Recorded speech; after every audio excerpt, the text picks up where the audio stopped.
আমাদের দলের চেয়ারম্যান তারেক সাহেব আসছেন, আমরা সেটিও ব্যস্ত আছি এবং আমরা এই নির্বাচনী যে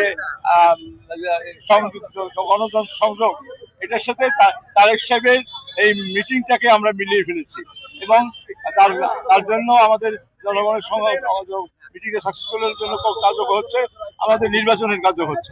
আমি মনে করি দেশের জনগণ এর উৎসাহ, রাজনৈতিক দলগুলোর ইউনিটি আগামী দিনে আমাদের উৎসাহ জীবনের মধ্যে দিয়ে ভোট অনুষ্ঠিত হবে। আমাদের দলের প্রতিষ্ঠাতা শহীদ রাষ্ট্রপতি জিয়া রহমান যিনি বাংলাদেশের স্বাধীনতা ঘোষণা দিয়ে এই দেশ স্বাধীন করেছিলেন।